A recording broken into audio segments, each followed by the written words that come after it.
Hey everybody, it's me, DeoGenZ, and it's time to enter the epilogue.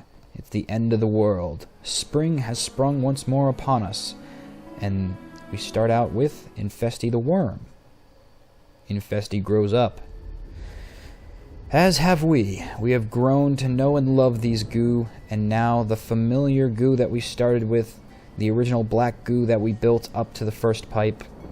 This is the tallest island in the entire world, and these must be the final 3 challenges.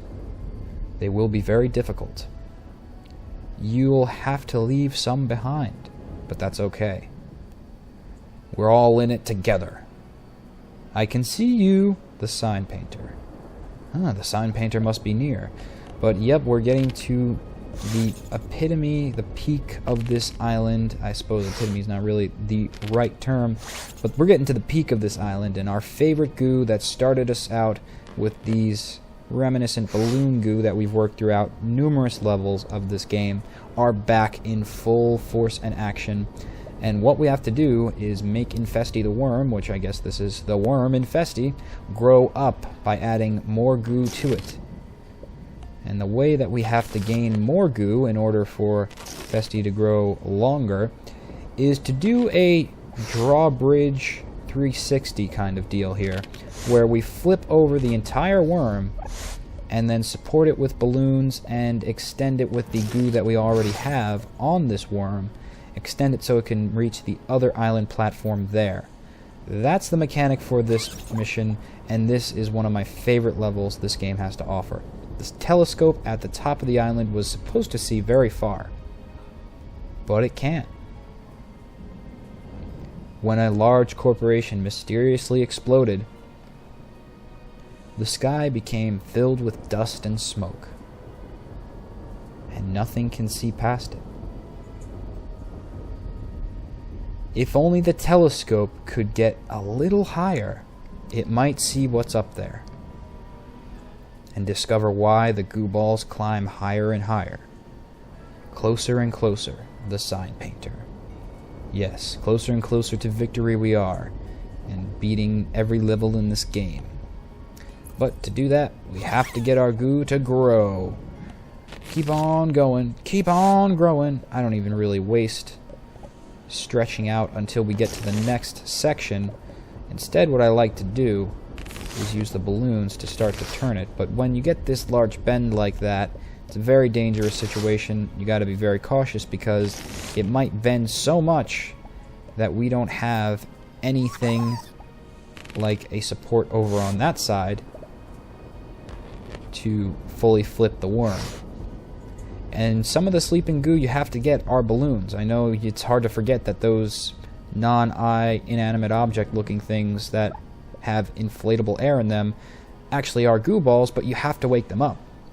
If you don't, you're not going to have enough support, and you will get that bending bow in your bridge that eventually leads to the plummeting demise of all your efforts to get to this level. So let's not do that. Let's not get the frustration of getting as far as we have just to have to redo levels over and over again. You know, that's why I watch walkthroughs. Whenever I've had it up to here with a level, I always go on YouTube and say walkthrough of such and such level so I can see what someone else did successfully to see if I could help myself and get better and even higher up in level. We are very high up. For your own safety and the safety of others, please try not to drop anything. The accelerating sign painter. Yeah, the safety of yourself there, sign painter. It seems that he's plummeting already to the ground, and maybe he didn't grow out his infesty worm as long as it needed to be. Whew, that was close. Oh, noes. That's gotta time bug that. That was all sorts of not goodness. I was trying to get that balloon on our side. And whenever we have too much of a slant like this, slowly bring the balloons over one goo at a time and make them all compiled near each other. This way, they can all float as one. Perfect. Now we're getting somewhere. Oh, there we go. Infesty is growing quite enormous. this structure gets a lot harder to flip around, and you have to be more careful to make sure you get the most amount of balloons you can. My strategy is take the balloons that you just recently gained by waking up all the goo balls, take them and throw them to the back of Infesty. Then start to slowly bring the other balloons closer and closer, goo ball by goo ball, each section of it, bring them closer and closer to the back. This way they can start to flip it. Flip it. Flip it good. Flip Feste. Why is this thing called Festy? Because it's infesting the world of goo with its long gooiness? I don't know, but yeah, this is such a fun level because you get to topple and turn around this enormous tower that I don't think you've really gotten to do with such a large goo structure at all in the game. I mean, we've had goo mechanisms, we've flown goo across in a flying machine with these balloons, but never something this large have we tried to carry across a ravine.